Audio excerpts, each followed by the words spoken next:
নমস্কার বন্ধুরা, আপনাদের সকলকে স্বাগত জানাই অন্ধকারের আওয়াজ চ্যানেলে। আমাদের আজকের নিবেদন তারানাথ তান্ত্রিকের গল্প অভিশপ্ত পুতুল। কিশোরী, চলো, অনেকদিন কোনো গল্প শোনা হয়নি। এবারে তার কাছে গেলে এক অন্য জগতের গল্প শোনার বায়না করব। কি বলো? ওই একঘেয়ে কাহিনী আর ভালো লাগে না, বুঝলে। আগেরবার তারানাথ কি সুন্দর রাজস্থানের গল্প বলেছিলেন, বেশ লেগেছিল কিন্তু কাহিনীটা শুনতে। উনি কি ওই একবারই রাজস্থানে গিয়েছিলেন না আরও গেছিলেন? যদি গিয়ে থাকেন তবে বলবো ওখানকার আরও গল্প শোনাতে। বেশ অন্যরকম হয় গল্পগুলো, তাই আমারও আজ ওই ধরনের গল্প শুনতে খুব ইচ্ছা করছে, বুঝলে। কিশোরী আমার কথা শুনে বলল, আরে ভাইয়া, দেখাই যাক না, একবার ওনার বাড়িতে গিয়ে তো উঠি, তারপরে না হয় ওনাকে এই সমস্যার সমাধান করতে বলবো। উনি তো শুনেছি সারা ভারত ঘুরে এসেছেন, একাধিক জায়গায় গিয়েছেন, সেখানকার গ্রামগঞ্জে পরিভ্রমণও করেছেন। হয়তো ওনার ঝুলিতে রাজস্থানের আরও অন্যরকম অনেক গল্প আছে। ওনার ভিটেতে পৌঁছেই না হয় গোটা বিষয়টার একটা খোলসা করে নেব। কি বলো হে ভাইয়া? আমি কিশোরীর কথায় সায় দিলাম। সেদিন ছিল শীতের এক সন্ধে। গায়ে শীতের জিনিস চাপিয়ে আমি আর কিশোরী তারানাথের বাড়ির উদ্দেশ্যে বেরিয়ে পড়লাম। রাস্তা দিয়ে ধীরে ধীরে হেঁটে যেতে বেশ ভালো লাগছিল। কলকাতার ওই হিমেল হাওয়াটা ছিল বেশ মনোরঞ্জক। একবারই আস্বাদ গ্রহণ করলে বারে বারে সেই সুখ পেতে ইচ্ছে করত। তবে বেশিক্ষণ ধরে তার সহ্য করাও যাচ্ছিল না। তবে ওই কাল ঠান্ডার মধ্যেও আমাদের গল্প শোনার ঝোঁকটা একেবারেই কম ছিল না। আমি কিশোরীকে বললাম, দেখো, অন্য সময় বিকেলের দিকটা কত ভালো লাগে, ফুরফুরে হাওয়া বয়, আর সেখানে এখন দেখো একেবারে নাজেহাল অবস্থা। শীতের জ্বালায় একটু জো আছে বলো তো? প্রথমে রাস্তায় বেরিয়ে খানিকক্ষণ ভালো লাগছিল বটে, তবে এখন আর এই হাড় কাঁপানো ঠান্ডা সহ্য করা যাচ্ছে না একেবারেই। এই পথ দিয়ে যেতে যেতেই তো গায়ে কাঁটা দিচ্ছে। আমরা কথা বলতে বলতেই সামনের দিকে এগিয়ে যাচ্ছিলাম। এমন সময় রাস্তার ধারে একটা কাঠপুতলি বিক্রেতাকে নজরে পড়ল। আমি কিশোরীকে উদ্দেশ্য করে বললাম, কলকাতার রাস্তায় রাস্তায় এই ধরনের পুতুল তো দেখতেই পাওয়া যায় না। এ তো সেই সুদূর রাজস্থানের গো। এইগুলো দেখলেই আবার সেই রাজস্থানের কথা মনে পড়ে যায়। বেশ লাগে ওইখানে ঘুরতে। আমি অনেককাল পূর্বে একবার গিয়েছিলাম বটে। ওই যোধপুর শহরটা কিন্তু বেশ মন কাড়া ছিল। যে যাই বলুক না কেন, রাজস্থানের আবহাওয়ায় গা ভাসিয়ে দিতে কিন্তু বেশ ভালো লাগে। শীত হোক বা গরম, রাজস্থানের একটা আলাদাই অভিজাত্য আছে। আর সেই অভিজাত্যের সাথেই নিজেকে মিলিয়ে নেওয়ার ইচ্ছেটা বেশ লাগে। তবে কি জানো, ওখানকার লোকের ওই ভাষাগুলো বড়ই অদ্ভুত। কারণ রাজস্থানে একাধিক আঞ্চলিক ভাষা রয়েছে। সেই সকল ভাষার সাথে মিলিয়ে ওই চলাটা ভারী মুশকিল। তারা যে কোন ভাষায় কখন কথা বলে বুঝতেই পারবে না। আমিও কিছু বুঝতে পারিনি। আসলে তারানাথের কাছে ওই কারণেই অন্য জায়গার গল্প শুনতে চাইছিলাম। অচেনা জায়গা সম্পর্কে গল্প শুনতে কিন্তু দারুণ লাগে। শুনেছি ওই রাজস্থানের মধ্যে এমন একাধিক আঞ্চলিক সমস্যা রয়েছে যেগুলি বেশ ভয়াবহ, কিন্তু ওই ভয়াবহতার সাথে অনেকেই সামঞ্জস্যতা বিধান করে চলেছেন বইকি। শুনেছি ডাইনির উৎপাতও রয়েছে সেখানে। নিস্তব্ধ কোনো পরিমণ্ডলে কি আর মানুষের আওয়াজ থাকে গো? ভূতেদেরই আর্তনাদ শোনা যায়। তবে কি ওই জায়গায় গেলেও ওই জায়গার কোনো ভয়াবহতাকে নিজে উপলব্ধি করে উঠতে পারিনি। মানুষের মুখেই সেই সব কাহিনী শুনেছি কেবল। আমার কথা শেষ হতেই কিশোরী বলে উঠল, আরে অত ভেবে কাজ নেই। তারানাথের ঝুলিতে যদি আরও রকম কোনো কাহিনী থাকে তাহলে আজ ঠিকই শুনতে পারবো। তবে আমাদেরকে এই বিষয়গুলি তাকে জানাতে হবে আগে। তুমি বা আমি যে রাজস্থানের গল্প শুনতে চাইছি সেটা উনি জানতে পারলে বুঝতেই পারবেন।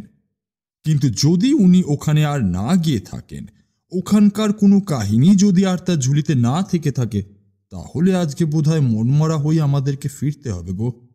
হ্যাঁ, তাহলে আর কিছুই করবার থাকবে না, বুঝলে তো? আমি কিশোরীর কথা শুনে একগাল হেসে বললাম, এতক্ষণ আমার মনের মধ্যে নানান দুশ্চিন্তা কাজ করছিল, এখন দেখছি তোমার মনের মধ্যেও এই বিষয়টাকে নিয়ে দুশ্চিন্তার মেঘ জড়ো হতে শুরু করে দিয়েছে। বাহ, দেখে তো বেশ ভালোই লাগলো। খালি হাতে ফিরতে হবে ভেবে তোমার মুখটাও কেমন বেজার হয়ে গেল বলো তো। যাক, ছাড়ো এসব কথা, এখন চলো ওই চপের দোকানের দিকে এগোতে হবে। ওই দোকান থেকেই তো তেলে ভাজা কিনতে হবে, আর তার পাশের দোকান থেকে পাসিংস। পাসিংসের কথাটা তোমাকে রোজ আমার স্মরণ করিয়ে দিতে হয়, এটা কিন্তু আমার একেবারেই ভালো লাগে না।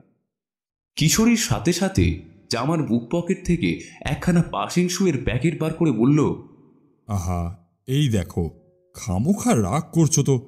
আমি কিন্তু আগে থেকে ব্যবস্থা করে রেখেছি। পাসিং শোয়ের প্যাকেট আমি আগে ভাগেই কিনে নিজের কাছেই রেখেছি।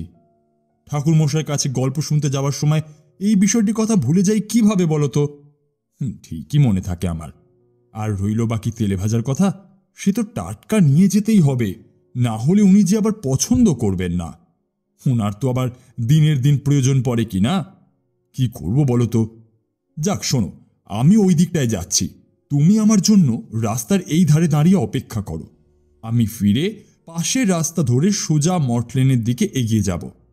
আসলে বড় রাস্তা ধরে মর্টলেনের দিকে এগোতে চাইছি না, ওদিকে বড্ড জ্যাম হতে পারে। এদিকটা একেবারে ফাঁকা রয়েছে দেখছি। কলকাতার রাস্তায় তো মিটিং মিছিলের অভাব নেই, কখন কোন সমস্যা এসে পড়ে একেবারে সব কিছু 12টা বাজিয়ে দিয়ে যাবে। তারপরে তার চেয়ে ভালো এদিকটা দিয়ে চলে যাওয়া যাক। তুমি এখানে একটু দাঁড়াও, আমি এই যাব আর এই আসব। আমি দাঁড়িয়ে রইলাম। এরপরে দেখলাম পাক্কা 15 মিনিটের বিরতি নিয়েই কিশোরী বেটা ফিরে এলো। হাতে তার তেলে ভাজার প্যাকেট। দোদুল্যমান ওই প্যাকেটের দিকে তাকিয়ে আমারই কেমন যেন লোভ লাগছিল। আমি আর কি বলবো, কতক্ষণে তারানাথের বাসায় গিয়ে সেই চপ খাওয়ার ব্যবস্থা করতে পারবো সেই আশাতেই এগোতে থাকলাম। এরপরে আরও 5-10 মিনিট হেঁটে মঠলেনে তারানাথের বাড়ির সামনে এসে উপস্থিত হলাম। দেখলাম ওনার জ্যোতিষী বিদ্যার ওই নেমপ্লেটটি একেবারে ভেঙে পড়েছে। যে কোনো দিন সেটি ভেঙে নিচের দিকে পড়ে যেতে পারে। অর্থের অভাবে তারানাথ এগুলির দিকে সেভাবে নজর দিতেও পারেন না, অথচ ওনার মতন একজন গুণী ব্যক্তির কাছ থেকে কতজনই না উপকৃত হয়েই চলেছেন। সেদিকে ঈশ্বর কি একটু খেয়াল রাখতে পারেন না? যিনি যোগান দিচ্ছেন তাকেই অবহেলার পাত্র বানিয়ে রাখতে যে ঈশ্বর কি সুখ পান, সে একমাত্র তিনিই জানেন। এইসব ভাবতে ভাবতে দরজার কড়াটা নাড়লাম। ভেতর দিক থেকে চারি আওয়াজ এলো, আসছি আসছি, একটু দাঁড়ান। তারপরেই দরজাটা খুলে সে আমাদের সামনে এসে দাঁড়ালো। তার ওই ফুটফুটে মুখটার দিকে তাকাতেই মনটা ভালো হয়ে গেল। এরপর চারিকে উদ্দেশ্য করে বললাম, তোমার বাবা আছেন? হ্যাঁ আছেন তো, এই তো ঘরে বসে বইয়ের পাতা ওল্টাচ্ছিলেন। কিছুক্ষণ আগেই তোমাদের কথা জিজ্ঞেস করছিলেন। তোমরা আজ আসতে একটু দেরি করে দিয়েছো কাকাবাবু। যাকগে, এসো, তোমরা ভেতরে এসো। বাবা অনেকক্ষণ ধরে তোমাদেরই প্রতীক্ষায় রয়েছেন। আমি আর কিশোরী বেজায় খুশি হলাম। তারানাথের মেজাজ ভালো আছে জেনে আমাদেরও কথা বলার ইচ্ছেটা আরো প্রবল পরিমাণে বৃদ্ধি পেয়ে গেল বইকি। ঘরের ভিতরে প্রবেশ করেই আগে ভাগে টেবিলের ওপরে ওই তেলে ভাজার প্যাকেটটা নিয়ে গিয়ে রাখলাম। তারপরে পাসিংশোটা বার করে টেবিলের উপরে কিশোরী রাখতে যাবে এমন সময় তারানাথ তাকে উদ্দেশ্য করে বললেন, কি ভায়া কিশোরী, তুমি ওটিকে টেবিলের ওপর রাখছো কেন? আমার হাতে দাও, ওটা তো আশা করি আমার জন্যই নিয়ে এসেছো। কিশোরীও দেখলাম সহস্য ভঙ্গিমায় সেটি তারানাথের উদ্দেশ্যে এগিয়ে দিয়ে বলল, হ্যাঁ মানে ওই আর কি, আমি এটিকে আপনার হাতেই দিতাম। আসলে দেখলাম আপনি বই মুখে করে বসে রয়েছেন, তাই আর বিরক্ত করতে মন চাইল না। তা এই নিন, এগুলো তো সবই আপনার জন্যই নিয়ে আসি। বেশ ভালো লাগে আনতে, জানেন তো। আপনি যে এগুলোকে মন দিয়ে উপভোগ করেন, এটা দেখেও কিন্তু দারুণ লাগে। তারানাথও একগাল হেসে বললেন, কেবল আমি উপভোগ করি বুঝি, আর তোমরা তোমরা আমার কাছ থেকে গল্প শুনে খুশি হও না বুঝি? তার বেলায় কি বলবে? আমি দেখলাম তারানাথ আমাদেরকে উদ্দেশ্য করে আরও কিছু একটা বলতে চাইছিলেন, তবে উনি দেখলাম বলতে বলতেও থেমে গেলেন। হয়তো কথার ভাঁজে বিষয়টিকে অন্যদিকে ঘুরিয়ে দিতে চাইলেন। আমিও আর কথা না বাড়িয়ে সামনের চৌকির উপরে বসে পড়লাম। কলকাতা শহরের এইরকম একটি জায়গায় থাকা সত্ত্বেও তিনি যেভাবে দারিদ্রতাকে আশ্রয় করে বেঁচে রয়েছেন, এটি ছিল দেখবার মতন বিষয়। সারাটা জীবনে যিনি এত রকম অতিপ্রাকৃতির অভিজ্ঞতাকে সঞ্চয় করে এগিয়েছেন, তার জীবনের এমন পরিণতির কথা ভাবাই যায় না। অথচ তিনি এই ছাপোষার পরিবেশের মধ্যেও যেভাবে নিজেকে মানিয়ে নিয়েছিলেন, সেটাই ছিল দেখবার মতন বিষয়। এসব নিয়ে ভাবছি এমন সময় তারানাথ আমাকে উদ্দেশ্য করে বললেন, কি ব্যাপার বিভূতি, কি নিয়ে এত ভাবছো? আমি তারানাথের দিকে তাকিয়ে অবাক হয়ে গেলাম। ভাবলাম, কি প্রকারে লোকটি আমার মনের কথা এত সহজে আন্দাজ করে ফেলতে পারেন। উনি আমার সাথে কথা না বলেও আমার মনের মধ্যে কি চলছে সেটা দিব্যি আন্দাজ করে ফেলতে পারতেন। আমি ওনাকে উদ্দেশ্য করে বললাম, সেই বহুকাল আগে আমি একবার রাজস্থানে গিয়েছিলাম। আজকে আপনার বাড়িতে আসার সময় বারংবার ওই জায়গার কথাই মনে পড়ছিল। ওই জায়গাটির সাথে তো নানান রকমের ইতিহাস জড়িয়ে থাকে, আর আপনিও তো আগেরবার আমাদের ওই রাজস্থানেরই এক কাহিনী শুনিয়েছিলেন। তাই ভাবছিলাম, যদি ওই জায়গাটির উপরে আপনার কাছ থেকে আরও কোনো কাহিনী শুনতে পারতাম তাহলে কিন্তু বেশ লাগতো। কারণ আপনার কাছ থেকে এতকাল যেসব কাহিনী শুনে এসেছি, তার থেকে আগের দিনের কাহিনীটি ছিল একেবারেই আলাদা ধরনের। তাই এখনও সেটি মনের মধ্যেই গেঁথে আছে আমার। আসলে এতকাল আপনার কাছ থেকে কেবল গ্রাম বাংলারই কাহিনী এবং অভিজ্ঞতার কথা শুনে এসেছি, তাই ভিন্ন স্বাদ পেয়ে সেই স্বাদ আবারও পেতে ইচ্ছা করছে, এই আর কি। দেখলাম তারানাথ বেশ কিছুক্ষণ ধরে একটা জিনিস নিয়ে ভাবলেন। তারপর পাশের ইস্যুটা ধরিয়ে নিয়ে ধোঁয়া ছাড়তে ছাড়তে বললেন, বাহ, দারুণ ব্যাপার তো। তোমার মুখে ওই জায়গাটার নাম শুনলাম বলেই হয়তো ওই জায়গাটার সাথে জড়িয়ে থাকা আমার অতীতের আরও কিছু কথা বা ঘটনা আবারও মনে পড়ে গেল। আমি বেশ কয়েকবার রাজস্থানে গিয়েছিলাম, তবে এবার আরও কারো নিমন্ত্রণ রক্ষা করতে নয়, আমার এক বন্ধুর সাথে পরিভ্রমণের উদ্দেশ্যেই সেখানে পাড়ি দিয়েছিলাম। তবে সেটা শুধুমাত্র পরিভ্রমণ ছিল না, সে নানান বিষয় নিয়ে তন্ত্রচর্চা করত। এগুলো নিয়ে আমারও ভাবনা চিন্তা করতে দিব্যি ভালো লাগতো, তাই আমিও তার সাথেই রওনা হয়ে গিয়েছিলাম। কিন্তু সেখানে যাওয়ার পরে আমাদেরকে এক ভারী বিপদের সম্মুখীন হতে হয়। আমার বন্ধুটি তো আমাকে ফেলে একেবারে পালিয়ে গিয়েছিল, শেষে আমাকেই সবটা সামাল দিতে হয়। এই ঘটনাটা ঘটেছিল মারওয়ারে। রাজস্থানের জয়সালমীর থেকে আরও 43 কিলোমিটারের মতন দীর্ঘ পথ অতিক্রমের পর এই জায়গায় পৌঁছানো সম্ভব ছিল। ওটি ছিল একটি গ্রাম। সেই গ্রামে গিয়েই এক প্রকার মহা সমস্যায় পড়েছিলাম আমরা। ওখানকার গ্রামগুলো রাজাদের দ্বারা শাসিত হতো। এখনো ওখানকার বহু গ্রামের ওপরেই রাজশাসনের ফলক রয়েছে বৈকি। সেই রাজ পরিবারের সাথেই যে আমাদের সম্পর্ক জড়িয়ে যাবে, এটা কদাচিত ভাবতে পারিনি। আজও ভাবলে আমার গায়ে কাঁটা দেয়, বড়ই বিচিত্র ছিল সে কাহিনী। সে বিষয়ে আমাকে স্মরণ করিয়ে তুমি এক প্রকার বেশ ভালোই করেছ বিভূতি। আসলে বয়স হচ্ছে তো, অতীতের অনেক ঘটনা, অনেক অভিজ্ঞতার কথা আজ ভুলে যায়। এতটা পর্যন্ত বলে তারানাথ থামলেন। সেদিন আমার ইচ্ছেটার যে ঈশ্বর এভাবে দাম দেবেন সেটা আমি কল্পনাও করতে পারিনি। তারানাথ যে আমাকে আমার পছন্দের কাহিনী শোনাতে চলেছেন, সেটাই আমাকে প্লাবিত করে তুলেছিল। আমি ওনাকে উদ্দেশ্য করে বললাম, হ্যাঁ, তবে আর বিলম্ব কেন? আমি তো শোনার জন্যই প্রতীক্ষায় রয়েছি, অধীর আগ্রহে প্রতীক্ষা করেই চলেছি।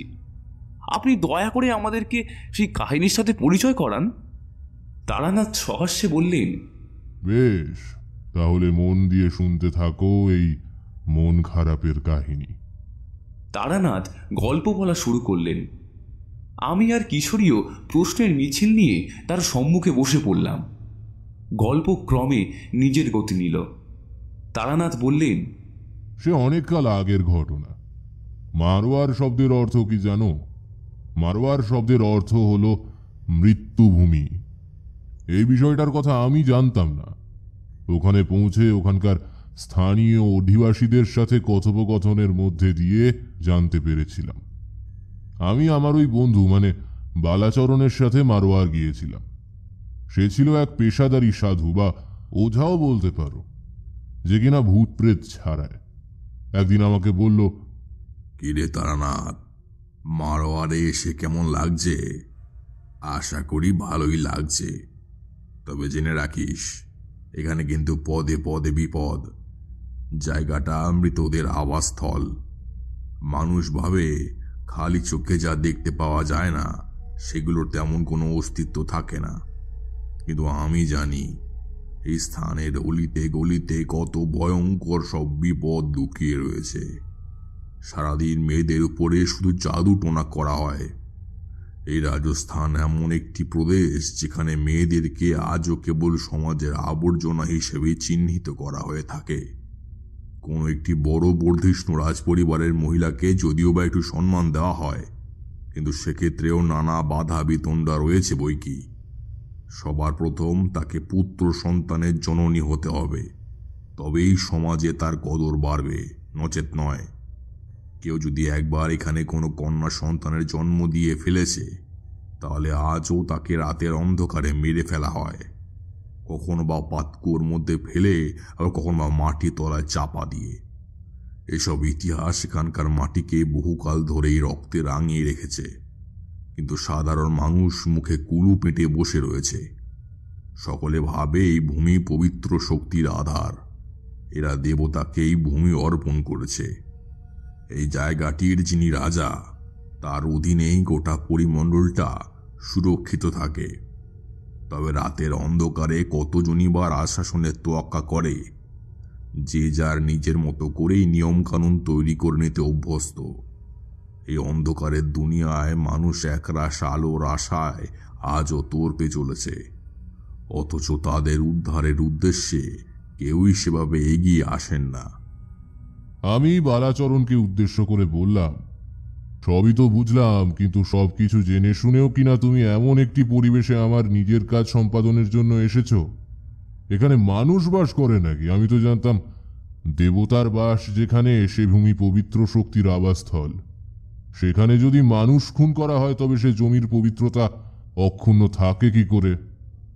বালাচরণ আমাকে বলল, এখানে একটা শ্মশান আছে, সেখানেই তন্ত্রক্রিয়ার সমস্ত কিছু শেখানো হয়।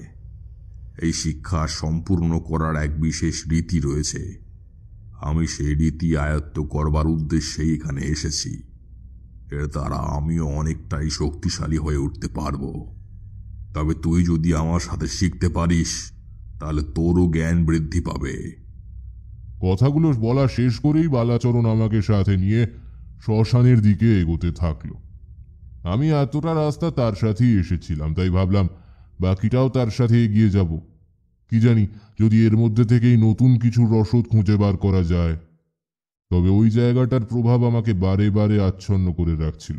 সর্বদা মনে হচ্ছিল জায়গাটাতে কালো শক্তি নিজের প্রভাব বিস্তার করে রেখেছে। ওই স্থানের গন্ধে একটা অশুভ মাদকতা ছিল। নজিরবিহীন এই আস্বাদকে গ্রহণ করতে শিখেছিলাম বহু পূর্বে। সেটার উপরে ভিত্তি করেই এই এগিয়ে যাওয়া। তবে সেখানে পৌঁছে যে এমন বিচিত্র অভিজ্ঞতার সম্মুখীন হব, সেটা কদাচিৎ আন্দাজ করে উঠতে পারিনি। তারানাথ থামলেন। এরপর আমাকে উদ্দেশ্য করে বললেন, তাহলে বিভূতি, কি মনে হয় তোমার? এই ধরনের জায়গার কথাই তুমি ভাবছিলে তো? আমি বললাম, সে যা বলেছেন, ওই রাজস্থানের পরিমণ্ডল মানেই একটা যেন ওই গা ছমছমে ব্যাপার। বড় বড় বাড়ির আড়ালে লুকিয়ে থাকা পুরাতন ইতিহাসের দলিল। আর দলিল ভেদ করে কি আর কোনো পরিচ্ছন্ন ইতিহাস উগে দিতে পারে? আমার তো মনে হয় না। আপনি কি কোনো গম্ভীর বিপদের সম্মুখীন হয়েছিলেন? আমি আসলে মারোয়ারে কখনো যাইনি। আপনার কাছ থেকে ওই জায়গাটির বর্ণনা শুনবো বলেই অধীর আগ্রহে অপেক্ষা করে আছি। দয়া করে কাহিনীটি বলুন। আমার আকুতি তারানাথকে গল্পটিকে এগিয়ে নিয়ে যাওয়ার ক্ষেত্রে অনেকটাই সাহায্য করেছিল। আসলে কোনো জায়গা সম্পর্কে জানার আগ্রহটা তখনই বৃদ্ধি পায় যখন সেখানকার মাটির গন্ধ পাওয়া যায়। আর ওই জায়গার মাটির গন্ধ পেয়েছিলাম আমি। একবার হলেও ওই জায়গাটি সম্পর্কে একটা স্পষ্ট ধারণা তৈরি করে ফেলেছিলাম। তারানাথের কথার মধ্যে দিয়ে যে ধারণার প্রভাবটা আরও প্রগাঢ় হতে চলেছে সেটা ভেবেই আরও উৎসুকতা দেখালাম। তারানাথ পুনরায় কাহিনীর গর্ভে প্রবেশ করলেন। বালাচরণের সাথে শ্মশানের দিকে এগিয়ে চলেছি। এমন সময় পথের ধারে নজরে পড়ল মস্ত বড় বড় গাছগুলো। সেগুলোর দিকে তাকাতেই বুকের ভেতরটা ছ্যাঁত করে উঠল। গাছগুলোর সাথে বাঁধা ছিল একাধিক কাঠপুতলি। এমন দৃশ্য আগে কোনোদিনও দেখতে পাইনি। লোককথা আর বিশ্বাসের আড়ালে যে কোনো অলৌকিক রহস্য লুকিয়ে আছে সেটা ওই পুতুলগুলোই প্রমাণ করে দিচ্ছিল। পুতুলগুলির পরনের ছেঁড়া কাপড় আর ধুনোর গন্ধ আমার শান্ত মনটাকে আরো প্লাবিত করে তুলছিল। মনে হচ্ছিল তারা যেন আমাকে নিজেদের আকর্ষণ করতে চাইছে। কেন এমনটা হচ্ছে এটা ভাবতেই দেখলাম আমার শরীরটাও খারাপ লাগতে শুরু করেছে। আমি তৎক্ষণাৎ বালাচরণকে থামতে বললাম। এরপর তাকে উদ্দেশ্য করে বললাম, এই কাঠপুতলিগুলোকে এরা এভাবে গাছের সাথে ঝুলিয়ে রেখে দিয়েছে কেন? এমন আচরণের কারণ কি? এছাড়া এই দীর্ঘ গাছগুলো এভাবে পথের ধারে ডালপালা বিস্তার করে দাঁড়িয়েই বা রয়েছে কেন? দেখে তো মনে হচ্ছে এগুলো কয়েকশো বছরের পুরনো। এই গাছগুলোকে কেটে ফেলেন না কেন মানুষ? পথের মাঝে লোকালয়ের ভেতরে এমন বৃহৎ বৃহৎ গাছের মিছিল দেখলেই শরীরটা অস্থির লাগে। আর এইসব গাছ ভেঙে পড়লে তো মানুষের প্রাণ সংশয়ও হতে পারে। আমার শরীরটাও কেমন যেন খারাপ লাগছে, কিন্তু কেন সেটা ঠিক বুঝতে পারছি না। তবে একটা জিনিস আমি উপলব্ধি করতে পারছি, এখান থেকে যে ধুনোর গন্ধ ভেসে আসছে সেটা কোনো শুভ শক্তিকে জাগ্রত করবার জন্য নয়। লাল সুতোর দিকে তাকালেই মনে হচ্ছে কোনো কালো শক্তি আমাকে সেদিকে আকর্ষণ করতে চাইছে। আমি যদি খুব ভুল না হই তাহলে এই স্থান অপবিত্র শক্তির আধার। বালাচরণ আমার কথা শুনে অবাক হয়ে গেল। এরপর আমার দিকে কিছুক্ষণ এক দৃষ্টে তাকিয়ে বলল, তুই ঠিকই বলেছিস তারানাথ, এই জায়গাটা অপবিত্র শক্তিরই আধার। অপবিত্র শক্তিগুলোকে এই গাছের সাথে বেঁধে রাখা হয়েছে। আর ওই কাঠ পুতলিগুলোকে দেখতে পাচ্ছিস, তাদের মধ্যেই রয়েছে তাদের বাস। এই স্থানটি দিয়ে সন্ধ্যের পর আর কোনো জনপ্রাণী যায় না। এই রাস্তায় একেবারে সোজা চলে গেছে শ্মশানের দিকে। রাজস্থানে নদী নালার বড় অভাব। এখানকার বহু মানুষ জলের অভাবে আজও মারা যান। তাই এখানে অধিকাংশ জায়গাতেই বৃষ্টির জলকে ধরে রাখা হয়। সেটির সাহায্যেই এই শহরে জলের অভাব পূরিত হয়ে থাকে। এই স্থানটি বহু বছর ধরে এভাবেই পড়ে রয়েছে। আশেপাশে কোনো নদী না থাকায় মানুষেরা শ্মশানে দাহ করবার পরে তাদের প্রিয়জনের অস্থিগুলোকে নদীতে বিসর্জন করতে পারে না।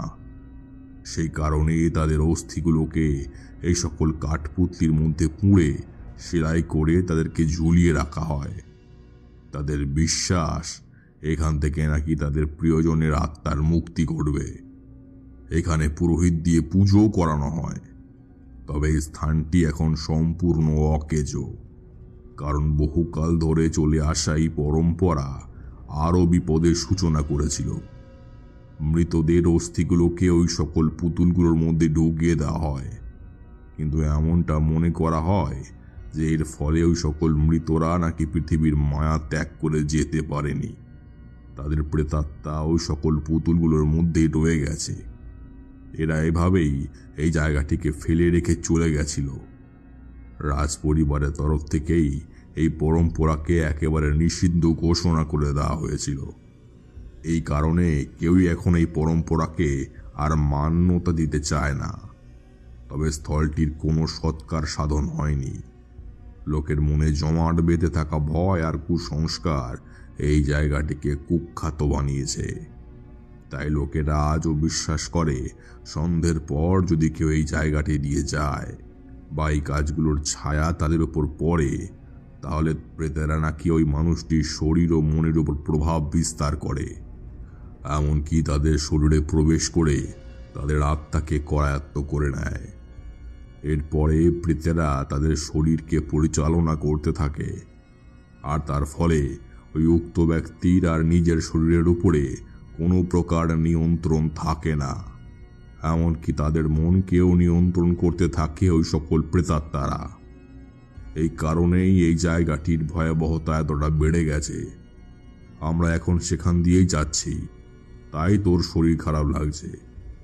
আসলে এই জায়গাটার আবহাওয়াটাও এমনই, এখান দিয়ে গেলেই শরীর অস্থির করতে বাধ্য। তাহলে তো এইসব গাছগুলো কেটে দিলেই সমস্যা মিটে যায়, আর তারপরে ওই পুতুলগুলোকে পুড়িয়ে ফেললেই তো আত্মাদের মুক্তি ঘটে যায়। এরকম বিচিত্র পরম্পরার বিকাশ ঘটানো হয়েছিল বলেই তো এত ভয়াবহতা সৃষ্টি হয়েছে। এরাই তো ওই প্রেতেদের মুক্তি দিতে পারেনি, তাদেরকে মুক্ত হওয়ার সুযোগ করে দেয়নি। তুই ঠিকই বলেছিস তারানাথ, তবে এখন অনেক দেরি হয়ে গেছে।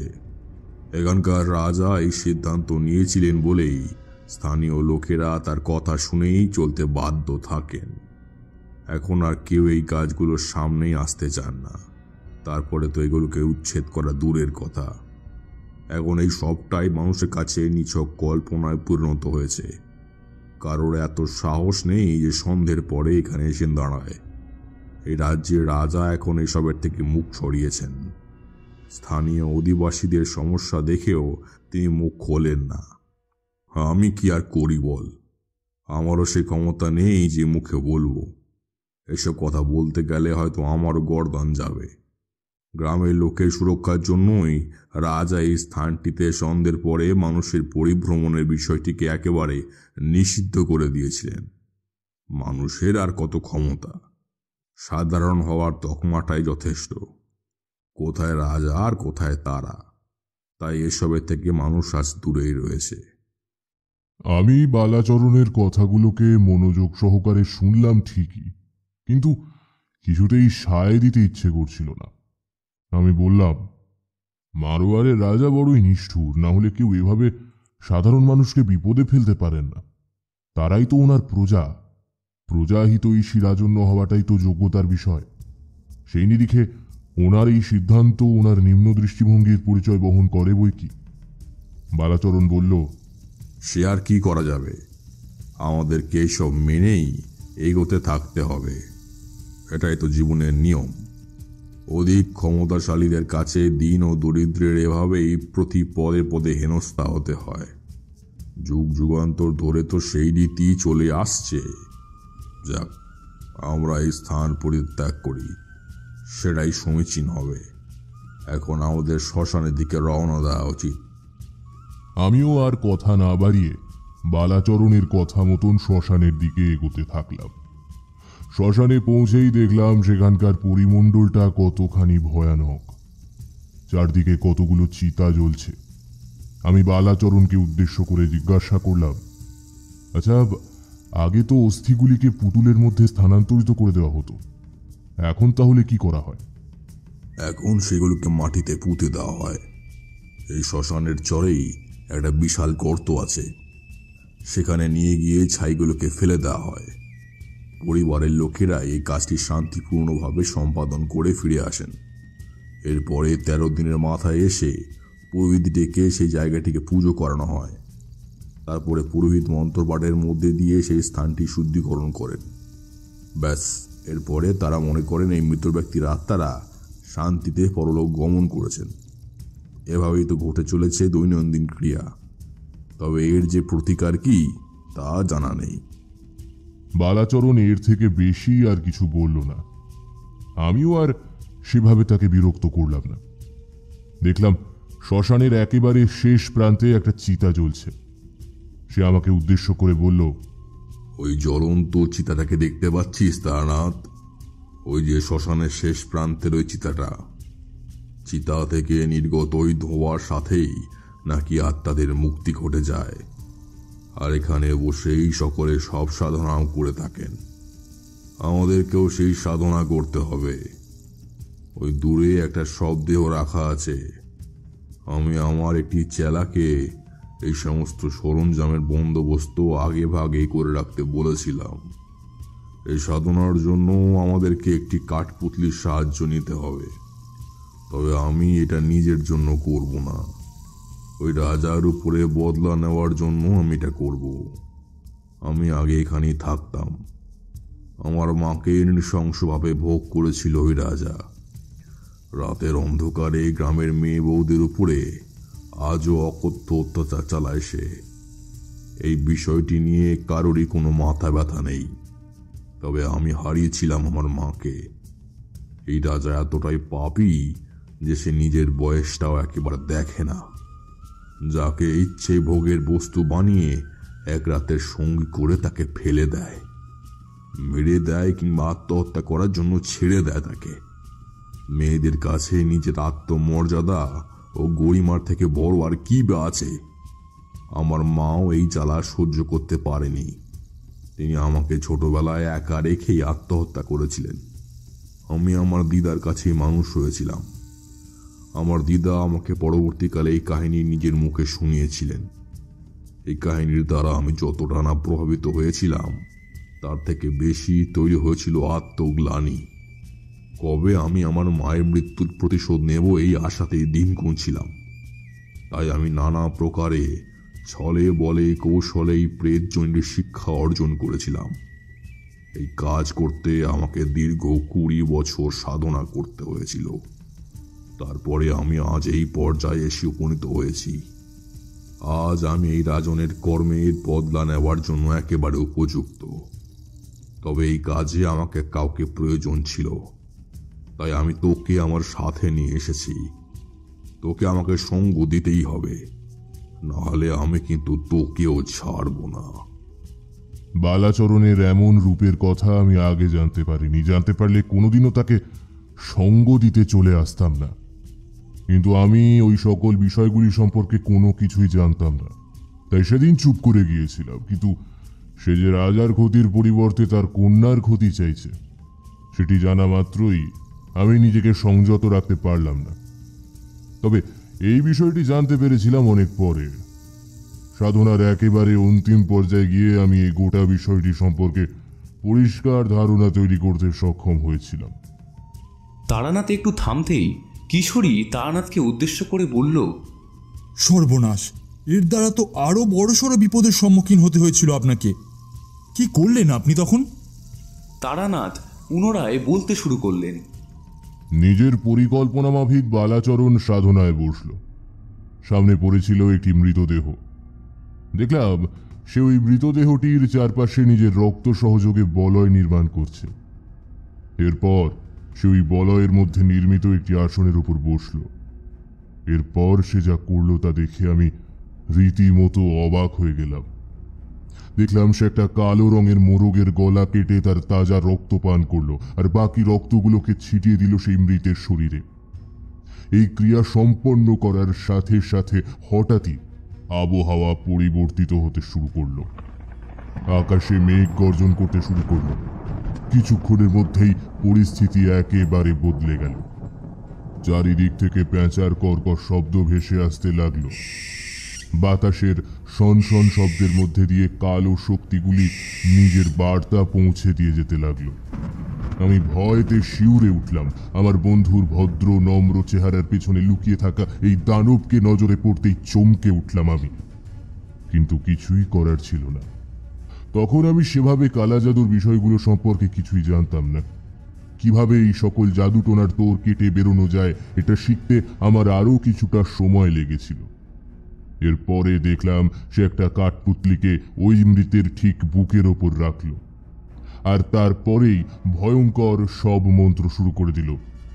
ওম ক্লিং হ্রিং, ওম ক্রিং হ্রিং পিশাচ অধিরুম হোম পট স্বাহা, কিং ক্লিং পিশাচ अर्घे मर्ते स्थाने, ক্লিং ক্রিম ভ্রিং গ্রিম হোম স্বাহা।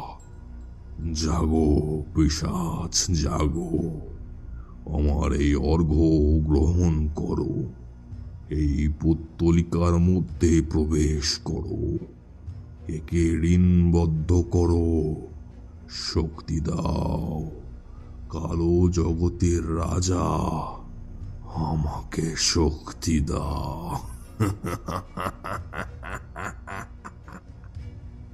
খানিক বাদেই দেখলাম মৃতদেহ উঠে বসেছে। এরপরে সে ওই পুত্তলিকাকে নিজের হাতের মুঠোর মধ্যে নিয়েছে। সেই মৃতের চোখ দুটি জবা ফুলের মতন লাল। আমি ভয় একেবারে তটস্থ হয়ে গেলাম। সেই মৃত শরীরটি বালাচরণের দিকে তাকিয়ে বলল, কি চাস বল, আমি তোকে সব কিছু দেব, তবে একবারই আমার কাছে চাইবি। তুই যেটা চাইবি সেটার শেষ পরিণতি তোকেই দেখতে হবে। তার পূর্বে যদি কেউ আমাকে আমার কাজে বাধা দিতে চায় অথবা আমাকে বিনষ্ট করতে চায়, তাহলে কিন্তু আমি তোকে শেষ করে ফেলবো। তোর শরীর বিনষ্ট হবে। আমি এসব দেখে থরথর করে কাঁপছি। মৃতেরা পুনরায় কথা বলতে পারে এটা তখন আমার কল্পনারও বাইরে। পরে বুঝেছিলাম সেটা ছিল সব সাধনারই অঙ্গ। আমার ওই বন্ধুটি মৃতদেহকে বলল, তুই এবার এই পুত্তলিকার মধ্যে প্রবেশ কর। আমি তোকে ওই রাজা মানে মারওয়ারের রাজা বলরাজ সিং এর একমাত্র কন্যা নীলাম্বরীর উদ্দেশ্যে প্রেরণ করছি। তুই ওর শরীরে প্রবেশ করবি। এরপরে তুই তাকে তিলে তিলে শেষ করে ফেলবি। এভাবেই তুই আমার মায়ের মৃত্যুর বদলা নিবি। তুই একটি নশ্বর প্রাণ ছিলিস মাত্র। মৃত্যুর পরে তোকে এমনিতেই নরকে যেতে হতো।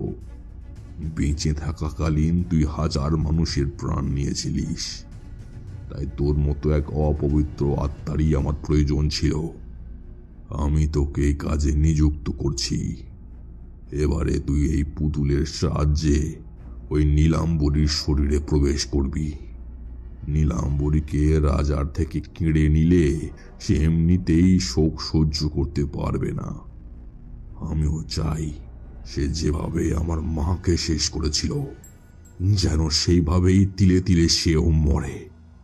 তুই এবারে এই কাঠপুতলির মধ্যে প্রবেশ কর, তাড়াতাড়ি প্রবেশ কর।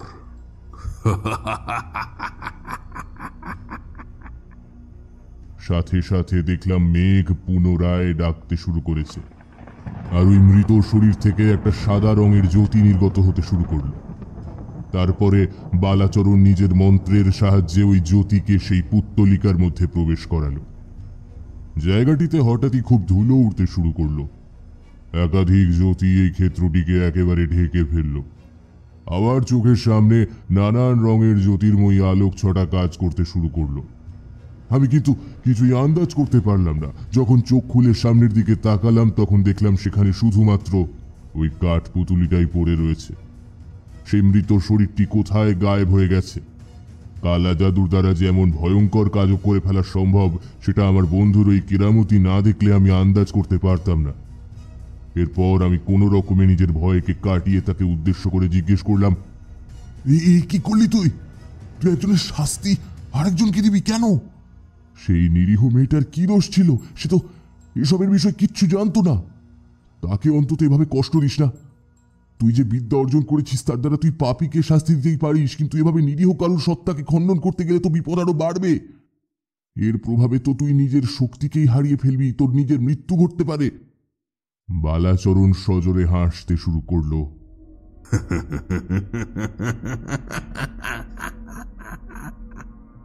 আমি এতকাল মৃতদেহর সাথেই থেকেছি, তাই আমাকে মৃত্যুর ভয় দেখাতে আসিস না।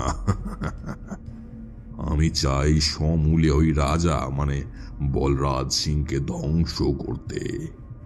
তার জন্য যদি আমাকে মৃত্যুকেও আলিঙ্গন করতে হয় আমি তাই করব। তবুও আমি পিছু পা হব না। এটাই আমার পণ।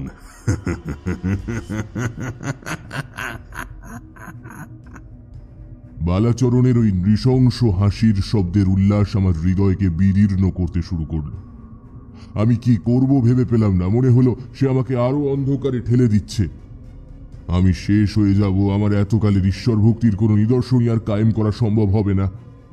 সে আমাকে উদ্দেশ্য করে বলল, চল, এবারে আমাকে সেই কাঠপুতলি বিক্রেতা অর্থাৎ বলরামের বাড়িতে যেতে হবে। সে বিভিন্ন রকম কাঠপুতলি বিক্রি করে থাকে। আমি সরাসরি এই কাজ করতে পারবো না। আর হ্যাঁ, আর একটা কথা, তুই যদি কোনোভাবে আমার পথে বাধা সৃষ্টি করতে চেয়েছিস তারানাথ, তাহলে আমি তোকেও শেষ করে ফেলবো বলে দিলাম। আমি কোনো উপায় খুঁজে বের করতে পারছিলাম না, তাই শেষমেশ বালাচরণের সাথে যেতেই উদ্যত হলাম। রাতের ঘন কালো অন্ধকার পেরিয়ে সে আমাকে সাথে করে নিয়ে এগোতে থাকলো। এরপর খানিক বাদে দেখলাম সে এসে উপস্থিত হয়েছে একটা ভিটের সামনে। গ্রামের অন্তস্থ ওই ভিটেটি কার ছিল সেটা আমার জানা নেই। দেখলাম বালাচরণ ওই ভিটের সামনে পুতুলটিকে রেখে দিল, তারপর বলল, যেটা চেয়েছিলাম সেটা এবারে ঠিকই হয়ে যাবে। আমি যাকে দিয়ে ওই নীলাম্বরীর সর্বনাশ করতে চাইছি, সে ঠিক নিজের ক্ষমতার জালে জড়িয়ে নীলাম্বরীকে শেষ করে ফেলবে। আর এইভাবেই আমি আমার ইচ্ছে পূরণ করে ফেলতে পারবো। আমি বালাচরণকে কিছুতেই এই কাজ করতে দিতে চাইলাম না। ওই পুতুলটিকে আমাকে যে করেই হোক ওই স্থান থেকে সরাতে হবে, এই ভেবে সেদিকে এগোতে যাব, এমন সময় পুতুলের ভেতর থেকে নির্গত হওয়া সেই কালো শক্তি আমাকে আচ্ছন্ন করে ফেলল। দেখলাম চোখের সামনেটা একেবারে ঝাপসা হয়ে গেছে। চোখের সামনে থাকা সবকিছু ধোঁয়াশার আবরণে আবদ্ধ হয়ে যেতে লাগলো। ব্যাস, আর কিছুই মনে নেই। কখন যে জ্ঞান হারিয়ে ফেলেছিলাম খেয়াল নেই। তারানাথ পুনরায় থামলেন। এরপরে আরেকটি পাশাংশ বের করে ধরালেন তিনি। কিশোরী তারানাথকে উদ্দেশ্য করে বলল, সেই থেকে দেখছি আপনার ওপর দিয়ে একের পর এক বিপদ ঘটেই চলেছে। আপনি যাকে এতকাল আপনার পরম বন্ধু ভেবে এসেছিলেন, সেই যে আপনার এত বড় সর্বনাশ করবে এটা ভাবতে পেরেছিলেন কখনো? আর এতকাল তো শুনে এসেছি আপনি নাকি কালো শক্তির সাথে লড়াই করবার ক্ষমতা আয়ত্ত করেছিলেন। তাহলে এক্ষেত্রে কিভাবে তারা আপনার শরীরের উপরে প্রভাব বিস্তার করতে পারল? আপনি কি এদিকে প্রতিরোধ করতে পারলেন না? তারানাথ কিশোরীর কথাগুলিকে এতক্ষণ মনোযোগ দিয়ে শুনছিলেন। এরপরে তিনি কিশোরীকে উদ্দেশ্য করে বললেন, দেখো, এখানেই তোমরা ভুল করে ফেলো। আমি বলেছিলাম আমাকে সমস্ত বিদ্যা আয়ত্ত করতে হয়েছে, একবারও বলিনি যে আমি সহজেই বিদ্যাগুলি শিখে ফেলতে পেরেছি। এই বিদ্যার দ্বারা আমি আমার আত্মশুদ্ধির পথ উন্মুক্ত করতে পেরেছিলাম ঠিকই, তবে সেই প্রক্রিয়া অনেক পরেই স্থায়ী হয়েছিল। এরকম হাজারো বিপদের সম্মুখীন হতে হতে তারপরে আমি সেই জায়গায় উপনীত হতে পেরেছিলাম যেখানে কালো শক্তির সাথে মোকাবিলা করবার সামর্থ্য তৈরি হতে পারে। এক্ষেত্রে আমার কিছুই করার ছিল না, কারণ আমি সর্বদা ঈশ্বরের শক্তিতে বিশ্বাস করেছি। সেখানে আমার বন্ধুটি কালো শক্তিকে আহ্বান করেছিল। সেই শক্তির সাথে লড়াইয়ের সামর্থ্য ওই সময় আমার ছিল না। যখন চোখ খুললাম দেখলাম কিছু লোক আমাকে ঘিরে দাঁড়িয়ে রয়েছেন। আমি তাদের কাউকে চিনতে পারলাম না। আসলে ওটা যে একেবারেই নতুন জায়গা ছিল। আমি তাদের মধ্যে বালাচরণকে খুঁজে বার করার চেষ্টা করলাম, কিন্তু পরে বুঝতে পারলাম সে আমাকে ছেড়ে পলায়ন করেছে। সে যে এতটা নিষ্ঠুর হয়ে উঠবে এ কল্পনা পূর্বে আমার মাথায় আসেনি। তার আসল পরিচয়ের কথা জানতে পারলে আমি কোনোদিনও তার সাথে যেতে রাজি হতাম না। গ্রামের লোকগুলোকে দেখে আমার ভয় করতে লাগলো। ভাবলাম তাদেরকে কি বলবো। আগে আমার সাথে ঘটে যাওয়া বিষয়গুলোর কথা যদি তাদেরকে বলতাম তাহলে সেটা ভালো ফলদায়ী নাও হতে পারত, এমনকি তারা আমাকেও সন্দেহ করতে পারত। এই কারণে আমি বুদ্ধি করে বলরামের অর্থাৎ ওই পুতুল বিক্রেতার নাম নিলাম। রাজার নামে কোনো কিছুই উল্লেখ করতে চাইলাম না। ওই পুতুলটিকে যে করেই হোক রাজার পরিবারের থেকে দূরে সরাতে হবে, এই সংকল্পে দৃঢ় প্রতিজ্ঞ ছিলাম আমি। লোকগুলি আমার মুখে বলরামের কথা শুনতেই তাদের মধ্যে থেকে এক বৃদ্ধ লোক এগিয়ে এসে জিজ্ঞেস করলেন, তুমি যে বলরামের নাম নিচ্ছ, তুমি কি তাকে চেনো? তার সাতকুলে তো কেউ নেই জানতাম। এমন জটা জুটো ধারী কেউ যে তার সাথে যোগাযোগ স্থাপন করতে পারে এ তো ভাবতেই পারি না। তোমার সাথে তার যোগাযোগ কোথায় হয়েছিল? বুঝলাম আমার হুলিয়া দেখে তারা হয়তো অনেকেই সন্দেহ করেছেন। আমাকে এক তান্ত্রিক ভাবছেন সকলে, তাই ওদের সামনে আমি সেভাবে মুখ খুললাম না। বললাম, আসলে অনেকদিন আগে একবার বলরামের সাথে সাক্ষাৎ হয়েছিল, সেই সুবাদেই তার সাথে সাক্ষাৎ করতে আসা। আমি জানতাম এই গ্রামেই সে থাকে, কিন্তু কোথায় তার বাসা সে বিষয়ে নির্দিষ্ট কিছু জানি না আর কি। আমি ভব ঘুরে এদিক সেদিক ঘুরে বেড়াই।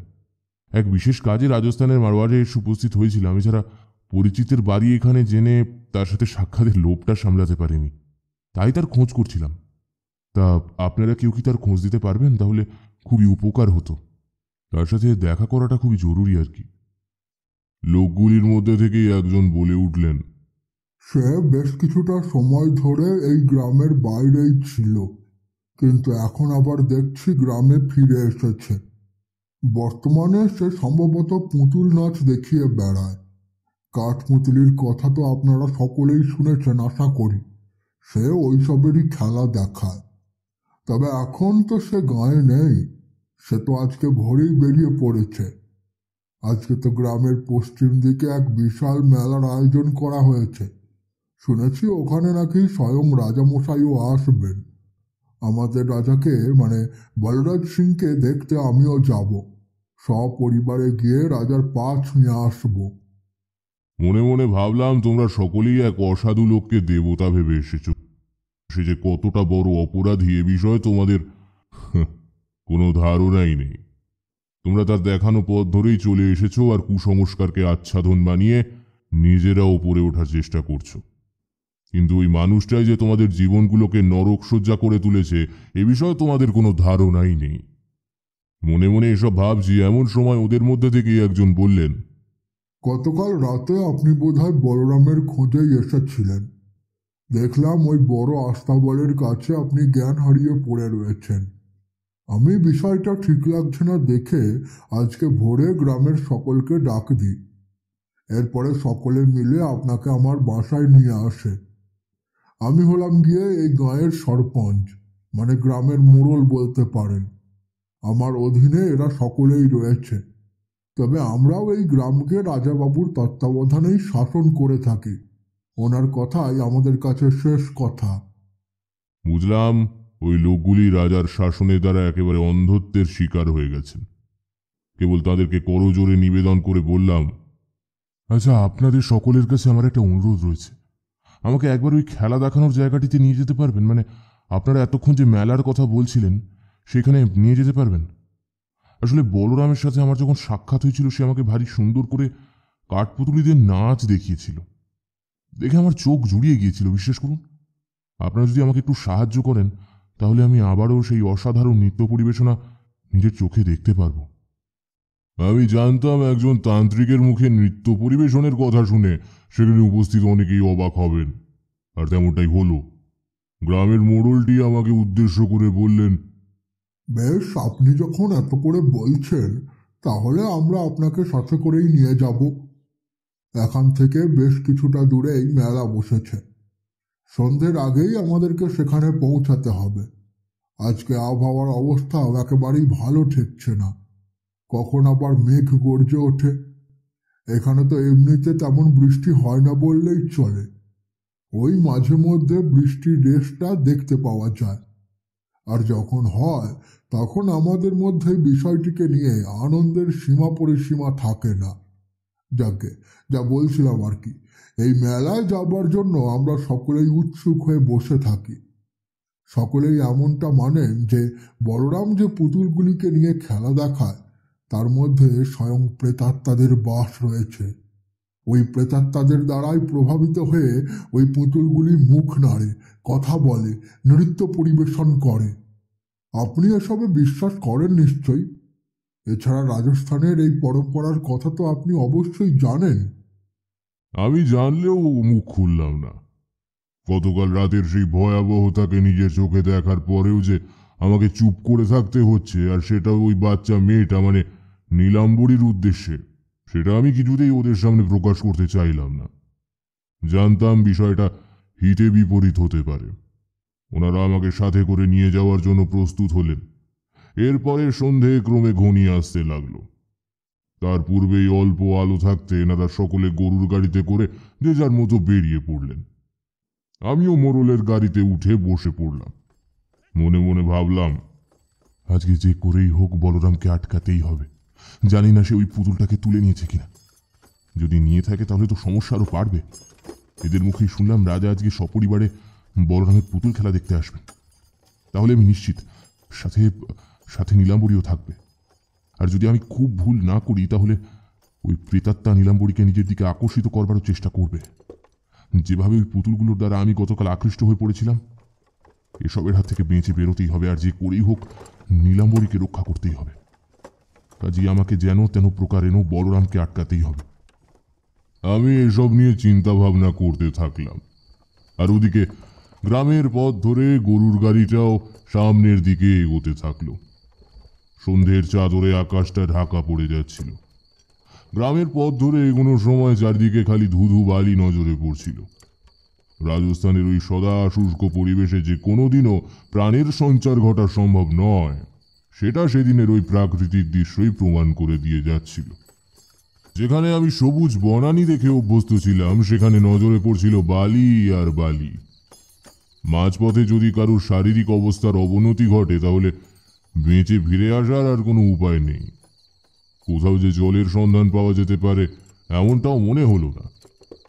ওই পথ ধরে আরও কিছুটা এগিয়ে যাওয়ার পরেই দেখলাম একটা স্থানে কোলাহল শোনা যাচ্ছে। কোলাহলের শব্দ পেরিয়ে আরও খানিকটা এগিয়ে গেল গরুর গাড়িটা। দেখলাম সেই জায়গাটাতে বেশ জনসমাগম হয়েছে। সকলে যে যার মতো করে জিনিসপত্র কিনছে। বুঝলাম আমরা মেলার মধ্যে চলে এসেছি। ইতিমধ্যেই মেলাতে মানুষের ঢল নেমেছে। রাজস্থানের ওই জনবহুল জায়গায় আমি মৃত্যুর গন্ধ পাচ্ছি। জানতাম কিছুক্ষণের মধ্যেই পরিবেশটা একেবারে শ্মশান ভূমিতে পরিণত হবে। আমি চারদিকে চোখ ঘুরিয়ে বালাচরণকে খুঁজতে লাগলাম। জানতাম যে সেদিন ওখানেই কোথাও গা ঢাকা দিয়ে থাকবে, কারণ সে কারণে অকারণে মানুষ বলি দিতেই অভ্যস্ত। আর যেখানে নীলাম্বরীর আগমনের সন্ধান পেয়েছে সেখানে তো তাকে আসতেই হতো। আমি কিন্তু ভিড়ের মধ্যে কোথাও তার হদিশ পেলাম না। তারপরে মোড়ল মশাই একটি স্থানে গাড়িটা রেখে আমাকে বললেন, আপনি এবারে নেমে আসুন, আমরা আমাদের গন্তব্যে পৌঁছে গিয়েছি। ওই যে ওই স্থানটিতে ম্যারাপ বাঁধা রয়েছে, দেখতে পাচ্ছেন? সেখানেই আমাদের বলরাম এবারে খেলা দেখাবে। ওদিকেই আমাদের এগিয়ে যেতে হবে। মোড়লের কথাগুলো শেষ হতে না হতেই দেখলাম চারিদিকে শিঙার বাজানোর শব্দ শুরু হয়েছে। দেখলাম সকলে হাত জোর করে সেদিকে তাকিয়ে রয়েছেন। কিছুক্ষণ বাদেই নাগাড়া ও ঢোল বাজতেও শুরু করলো। বুঝলাম কোনো বিশেষ ব্যক্তি সেদিকে আসছেন। তার শুভ আগমনের সুবাদেই সেই প্রতিধ্বনি শুনতে পাওয়া যাচ্ছে। সকলে সেদিকেই মনোনিবেশ করেছিলেন। আমি দেখলাম ঘোড়ায় চড়ে এক নৃপতি দর্শকের মাঝখান দিয়ে এগিয়ে চলেছেন। এরপরে তার সাথে থাকা সৈন্য সামন্তদের দলটিও এগিয়ে চলেছে। তারা যেন সেই রাজার সম্ভাব্য বিপদকে আড়াল করেই এগিয়ে আসছেন।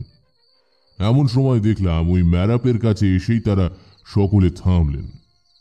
রাজা ঘোড়া থেকে নেমে দাঁড়ালেন। তার কোলে রয়েছে একটি বছর পাঁচেকের ফুটফুটে শিশু কন্যা। পরিষ্কার শুনলাম কেউ কেউ তাকে নীলাম্বরী বলে ডেকে উঠলেন। সেই সম্ভাষণ পেয়ে রাজা নিজেও খুব খুশি। এরপর সৈন্যরা সকলে রাজাকে পথ দেখিয়ে ওই ম্যারাপের দিকে এগিয়ে যেতে লাগলো। আমিও ভিড়ের মধ্যে তাদের পিছু করতে থাকলাম। শুধু গোপনে তাদেরকে লক্ষ্য করতে লাগলাম। আমি যাদের সাথে এসেছিলাম তারা সকলেই ভিড়ে মিশে গিয়েছিলেন। জানতাম তারা হয়তো আমাকে খুঁজবেন, কিন্তু আমি তাদের সম্মুখে যেতে চাইনি। কাছে আবার তারা নতুন কোনো সমস্যার সৃষ্টি করেন। যদি বিপদের সময় আমি নীলাম্বরীর দিকে এগোতে না পারি তাহলে কি হবে? এই ভেবে আমি ভিড়ের মধ্যে আত্মগোপনের সিদ্ধান্ত নিয়েছিলাম। ধীরে ধীরে সেই ম্যারাপের ভেতরে প্রবেশ করলাম আমিও। তারপরেই দেখা পেলাম সেই কাঠপুতুলি বিক্রেতা ও খেলা প্রদর্শক বলরামের। সকলের সামনে সে খেলার সরঞ্জাম সহ উপস্থিত করল। তার হাতে ছিল দুটো কাঠপুতুলি। সেটাকে দেখেই সকলে তার খেলা দেখবার জন্য একেবারে উৎসুক হয়ে উঠলেন। ওই ভিড়ের মধ্যে থেকে একজন বলরামকে উদ্দেশ্য করে বললেন, বলরাম, আজ কিন্তু তোমাকে দারুণভাবে খেলা দেখাতে হবে। আজ তোমার খেলা দেখতে এসেছেন স্বয়ং মহারাজ। হে মহারাজ, মারোয়ারপতি বলরাজ সিং। সাথে রয়েছেন তার শিশু কন্যা নীলাম্বরীও। তুমি তোমার সবটা দিয়ে আজকে রাজামশাইকে প্রসন্ন করার চেষ্টা করবে, না হলে কিন্তু গর্দান যাবে। তুমি বলেছিলে না তোমার পুতুলের মধ্যে নাকি প্রাণ আছে? তারা নাকি নিজেদের ইচ্ছেতে চলে, কথা বলে। আজকে তোমাকে সেটার নমুনা দেখাতেই হবে। বুঝলাম লোকগুলি কেন বলরামকে এভাবে কটাক্ষ করছিলেন। আসলে বলরাম ওই গাছে বাঁধা পুতুলগুলোকে পেরে তাদেরকে বশ মানিয়ে খেলা দেখাতো। সেই কারণেই আমার বন্ধু বালাচরণ ওর কাছে এই পুতুলটিকে রেখে এসেছিলেন। এরা যে একে অপরকে চিনত সেই বিষয়টা আমিও আন্দাজ করতে পারলাম যখন ওই ম্যারাপের পেছন আমি সেদিন বালাচরণকে দেখতে পেয়েছিলাম। বুঝলাম এরা একে অপরকে চেনে, কিন্তু বালাচরণ যে বলরামকে বাধ্য করেছে এই কাজে সেটা আন্দাজ করতে পারলাম যখন দেখলাম সে ভীত দৃষ্টিতে বালাচরণের দিকে তাকিয়ে রয়েছে। এসব দেখে আমি তাদের সূত্রটা আন্দাজ করতে পেরেছিলাম। আমাকে যে করেই হোক নীলাম্বরীকে রক্ষা করতেই হতো। দেখলাম বলরাম খেলা দেখাতে শুরু করেছে, আর সেই পুতুলগুলো তার জিজ্ঞাসা করা প্রশ্নের উত্তর দিতেও শুরু করেছে। দর্শকের মধ্যে থেকে যারা ওই পুতুলগুলিকে উদ্দেশ্য করে যা যা জিজ্ঞেস করছিলেন, ওই পুতুলগুলি তাদের সেই বিষয়ে সমস্ত উত্তর দিয়ে যাচ্ছিল। এটা দেখা মাত্রই আমি চমকে উঠলাম। এরপরেই দেখলাম বিপদের সম্ভাবনা ক্রমে এগিয়ে আসছে। নীলাম্বরী ওই পুতুলগুলির মধ্যে থেকে একটিকে নিজের কাছে নেওয়ার জন্য জেদ শুরু করল। বুঝলাম ওই পুতুলগুলির মধ্যে থেকে একটি বালাচরণের দেওয়া পুতুল, আর সেটি নীলাম্বরীকে নিজের কালো শক্তির দ্বারা আকৃষ্ট করেছে। রাজামশাইয়ের হাজারবার বারণ করা সত্ত্বেও নীলাম্বরী সেদিন কিছুতেই কোনো কথা শুনতে চাইল না। শেষমেশ বলরাম ওই পুতুলটিকে রাজ আজ্ঞা মেনেই নীলাম্বরীর দিকে এগিয়ে দিতে দেখলাম নীলাম্বরীর শরীরে যেন এক আসুরিক শক্তি প্রবেশ করল। তার চুল হাওয়ায় উঠতে শুরু করল। আমি কিছু বোঝার আগেই পরিস্থিতি একেবারে বদলে গেল। শূন্যে হাত পা ছুটতে লাগলো ওই শিশু কন্যাটি। রাজার দিকে দৃষ্টি নিক্ষেপ করে নীলাম্বরী বলতে লাগলো, তোর রক্তে স্নান করব আমি। তুই এত কাল ধরে যে অত্যাচার করে এসেছিস তা তোর পরিবারের কেউ জানে না, আর না এই গ্রামবাসীরা কেউ জানে। আজকে তুই নিজের মুখে নিজের সমস্ত ভুল স্বীকার করবি, না হলে আমি তোর মেয়েকে শেষ করে ফেলবো।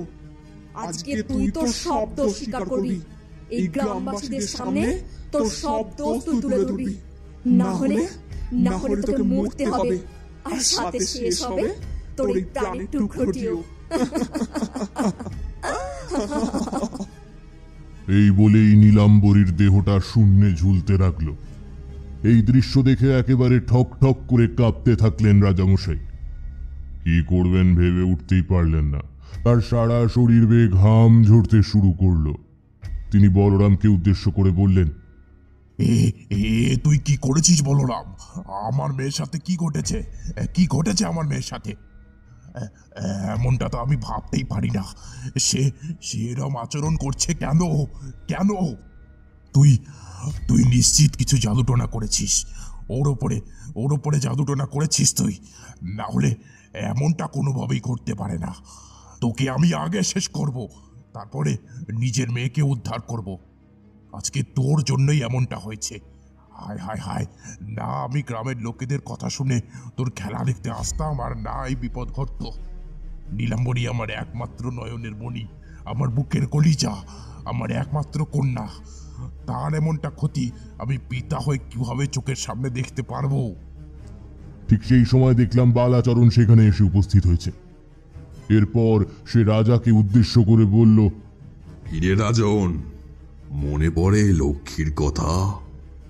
আরে সে আমার মা ছিল। তুই তোর মায়ের বয়সী একটি মহিলাকেও ছাড়িসনি। রূপবতী সকলকেই তোকে ভোগ করতে হবে। আমার মা ছিলেন বিধবা। গ্রামের সকলে মাকে এক ঘরে করে রেখেছিলেন। কম বয়সে বিধবা হয়েছিলেন বলে সকলে ভেবেছিলেন তিনি নাকি নিজের স্বামীকে খেয়েছেন। তাই সকলে তাকে আর যোগ্য মর্যাদা দিয়ে এই গাঁয়ে ঢুকতে দিতে চায়নি। তখন তুই দরদ দেখিয়েছিলিস, আর তাকে এই গ্রামে মাথা গোজার জায়গা দিয়েছিলিস। কিন্তু কেন? তুই কি তাকে ভক্তির জায়গা থেকে দেখেছিলিস? না, তুই দেখেছিলিস কখন কিভাবে তাকে ভোগ করা সম্ভব হবে সেই জায়গা থেকে। আমার মাকে তুই অযাচিতভাবে ভোগ করে মেরে ফেলেছিস। গ্রামের ওই শ্মশানের এক পাশে তোর পেয়াদারা আমার মায়ের রক্তাক্ত দেহটাকে নিয়ে ফেলে রেখে চলে এসেছিল। আমি সব কিছু জানতে পেরেছিলাম আমার বৃদ্ধ দিদার কাছ থেকে। সেই আমাকে মানুষ করে তুলেছিল। এরপরে আমিও ভেবেছিলাম কবে আমি আমার নিজের মায়ের মৃত্যুর প্রতিশোধ নিতে পারবো। আর এই পাপের কারণেই তুই পিতার সুখ থেকে এতকাল বঞ্চিত থেকে গেছিলিস। অনেক দিন পরে তুই এক কন্যা সন্তানের মুখ দেখেছিস ঠিকই, কিন্তু আমি ঠিক করেছিলাম একে তোর কাছ থেকে আমি ঠিক কেড়ে নেব, কারণ এই হলো তোর যোগ্য উত্তরাধিকারী। তোরা তো এতকাল ধরে মেয়েদেরকে ভোগ বস্তু ভেবে এসেছিস। এদিকে দেখ, ঈশ্বর তোর স্ত্রীর গর্ভে এক মেয়েরই জন্ম দিয়েছেন। এটাই জেনে রাখ তোর শাস্তি কাল নেমে এসেছে তোর জীবনে। এবারে তোর শেষ হওয়ার পালা। বুঝতে পেরেছিস তুই? বলরামের কোনো দোষ নেই।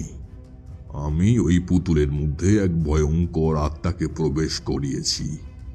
এবারে সে তোর মেয়ের শরীরে ওই পুতুলের দ্বারা প্রবেশ করেছে, কারণ এদের মধ্যে সম্মোহনের শক্তি থাকে, আর তার দ্বারা এরা যে কোনো মানুষের মনের ও শরীরের উপর প্রভাব বিস্তার করতে পারে। আর সেটির দ্বারাই সে তোর মেয়ের শরীরের উপরেও প্রভাব বিস্তার করেছে।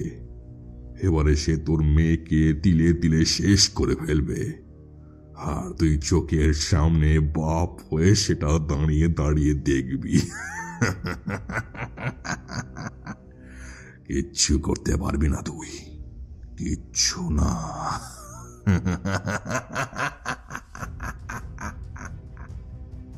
রাজা বলরাজ সিং স্থির হয়ে পুতুলগুলির মতোই দাঁড়িয়ে রইলেন। তার বাক শক্তিও যেন তিনি হারিয়ে ফেলেছেন।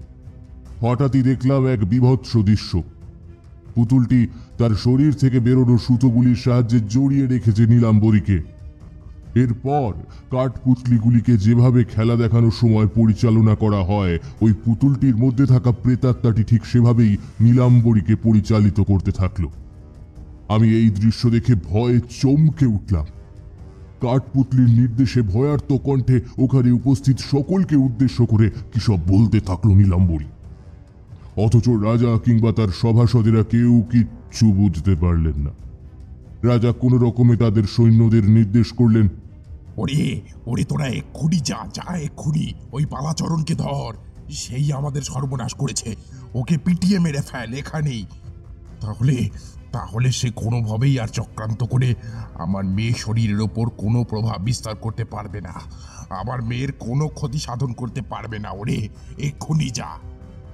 রাজামশাইয়ের সৈন্যরা তার নির্দেশ মতোই বালাচরণের দিকে ধাবিত হতে শুরু করলো, কিন্তু কোনো লাভ হলো না। দেখলাম বালাচরণ এক বীজমন্ত্র পাঠের দ্বারা ওখানে উপস্থিত সকলের মন ও মানসিকতার উপরে প্রভাব বিস্তার করে ফেলেছে।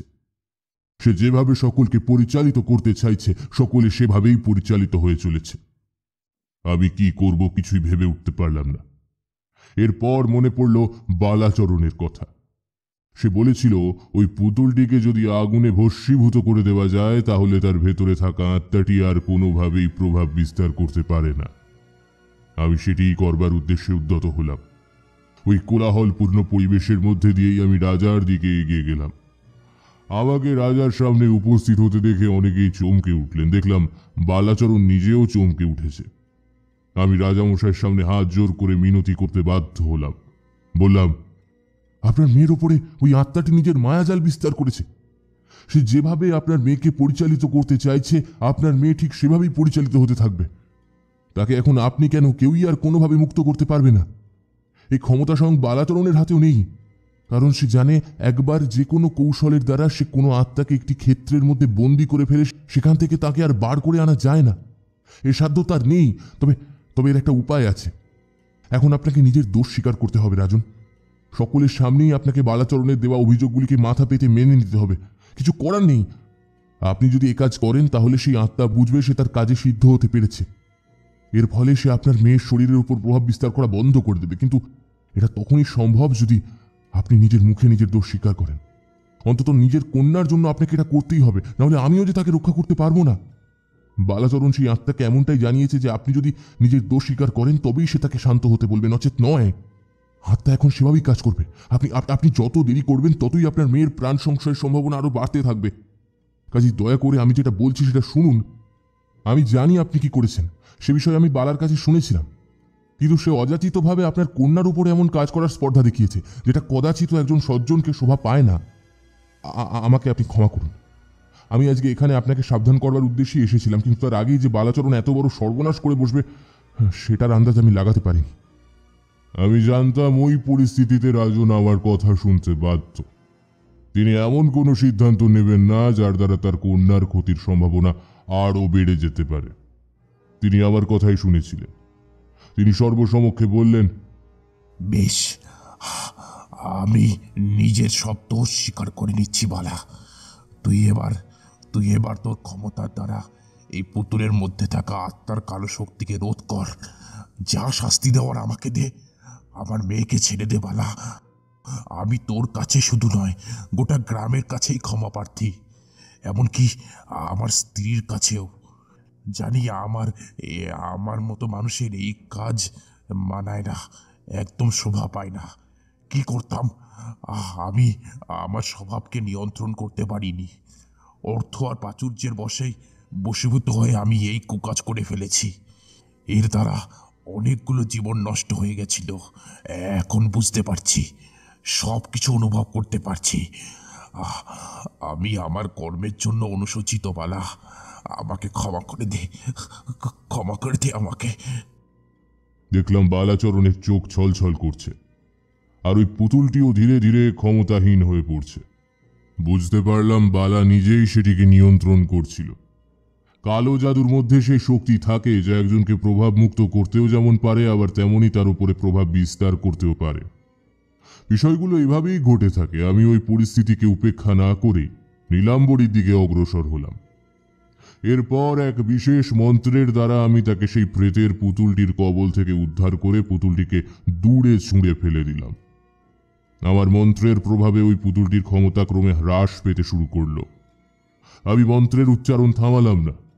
ওম ক্লিম ক্লিম হুম ফট স্বাহা, ওম ক্লিম হ্রিং ক্রিমগ্ন চামুণ্ডী, ওম ক্লিং হিং হিং ক্রিং ফট স্বাহা, ওম ক্লিম ক্লিম হুম ফট স্বাহা, ওম ক্লিম হ্রিং ক্রিমগ্ন চামুণ্ডী, ওম ক্লিং হিং হিং ক্রিং ফট স্বাহা। এই মন্ত্রের উচ্চারণ অব্যাহত রেখেই আমি সেই পুতুলটিকে পুনরায় নিজের হাতে তুলে ধরলাম। দেখলাম সেটা বেশ ভারী, সেটার চোখ দুটো আমার দিকেই তাকিয়ে, মণি দুটো ঘুরছে। ওর মধ্যে যে সেই আত্মা রয়েছে সেটা পুতুলটির চরিত্র প্রমাণ দেওয়ার সাথে সাথেই আমি সেটিকে সামনে জ্বলতে থাকা একটা অগ্নিকুণ্ডের দিকে ছুঁড়ে দিলাম। মেলার মাঝখানে একটি জায়গায় আগুন জ্বালিয়ে রাখা হয়েছিল।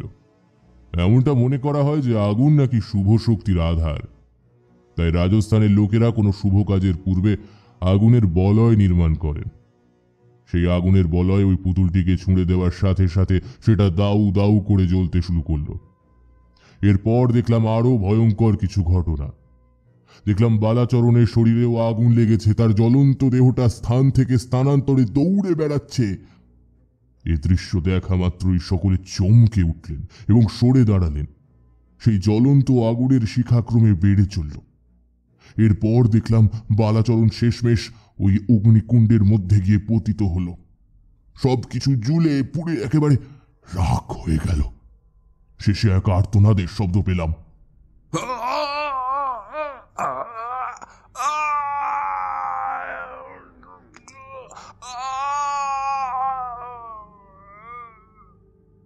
তারপরেই সব শেষ। জায়গাটি ধীরে ধীরে ছাইয়ের গাদায় পরিণত হল। আমি রাজামশাইয়ের কোলে নীলাম্বরীকে তুলে দিয়ে বললাম, আপনি সত্বর ওই অভিশপ্ত বৃক্ষে থাকা সমস্ত পুতুলগুলিকে পুড়িয়ে ফেলুন, যাতে কেউ কোনোদিনও সেগুলিকে নিয়ে কারোর অনিষ্ট সাধন না করতে পারে। আপনাদের পূর্বপুরুষেরা যে সিদ্ধান্ত নিয়েছিলেন তার প্রভাবেই কিন্তু এমনটা ঘটেছে। এর জন্যই গ্রামের অনেকেই অনিষ্ট করবার উদ্দেশ্যে এই সকল আত্মাদেরকে কাজে লাগিয়েছে। আপনি নিজের দোষ স্বীকার করেছেন ঠিকই, কিন্তু এরপরে একটা শান্তি যজ্ঞের মাধ্যমে নিজের সব দোষ মেনে নেবেন, আর আপনার শরীরের সামান্য একটু রক্ত ওই অগ্নিকুণ্ডে দিয়ে প্রায়শ্চিত্ত করবেন। দেখবেন এরপর সব ঠিক হয়ে যাবে, ভয়ের আর কোনো কারণ নেই। আর হ্যাঁ, আরেকটা কথা, আর জীবনে কোনোদিনও কারোর সর্বনাশ করার আগে নিজের মেয়ের কথাটা একবার ভাববেন। আমার বলা কথাগুলো শুনে সেদিন সত্যি রাজামশাই আত্মগ্লানিতে ভুগেছিলেন। আমার উপরে তাদের পরিবারের তথা গ্রামের সকলের বিশ্বাস ফিরে এসেছিল। আমি রাজামশাইকে দিয়ে সেই যজ্ঞ করিয়েছিলাম। তার সব দোষ ওই অগ্নিতে ভস্মীভূত হয়ে গিয়েছিল। এরপরে সেই রাজা ওই বৃক্ষরিকেও পুড়িয়ে দিয়েছিলেন। তারপরে গ্রামে আর কোনোদিনও কোনো দুর্ঘটনা ঘটেনি। এই কারণেই তোমাদেরকে বলি, যে বিষয়ে কোনো ধারণা নেই সেগুলো নিয়ে কখনো মত প্রকাশ করতে যেও না, এতে ফল আরো খারাপ হতে পারে। সেদিন আমি আমার শক্তির চেয়েও বুদ্ধির প্রয়োগ ঘটিয়ে এই সমস্যার সমাধান করেছিলাম। সকলের দ্বারা তা সম্ভব হবে কিনা আমার জানা নেই, তবে এরপরেও আমি বিমর্ষ হয়ে পড়েছিলাম। সেবারে নীলাম্বরীর প্রাণ রক্ষা পেয়েছিল ঠিকই, কিন্তু বালাচরণকে আমি মারতে চাইনি, চেয়েছিলাম সে শুধরে যাক। তবে ওই যে পাপ কখনো বাপকেও ছাড়ে না, সে নিজের পাপের আগুনে জ্বলে পুড়ে মরতে বাধ্য হয়েছিল। মন মরা ছিলাম ঠিকই, তবে নীলাম্বরীর মুখের ওই হাসিটার কথা আমার আজও মনে পড়ে। কথাগুলি শেষ করেই তারানাথ একটা দীর্ঘশ্বাস ফেললেন।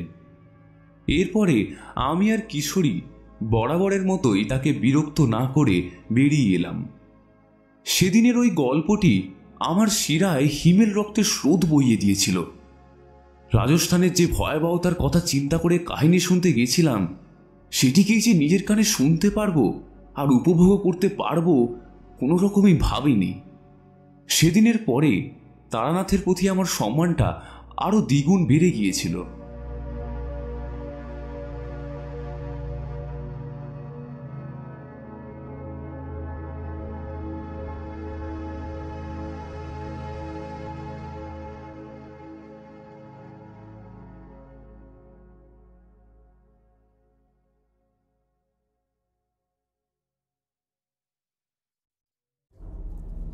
শুনছিলেন তারানাথ তান্ত্রিকের গল্প অভিশপ্ত পুতুল।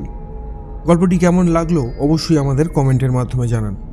যদি ভালো লেগে থাকে তাহলে একটি লাইক করবেন এবং এই রকম আরও গল্প শুনতে সাবস্ক্রাইব করতে পারেন অন্ধকারের আওয়াজ চ্যানেল। দেখা হবে পরবর্তী একটি ভিডিওতে। ততক্ষণের জন্য ভালো থাকুন, সুস্থ থাকুন।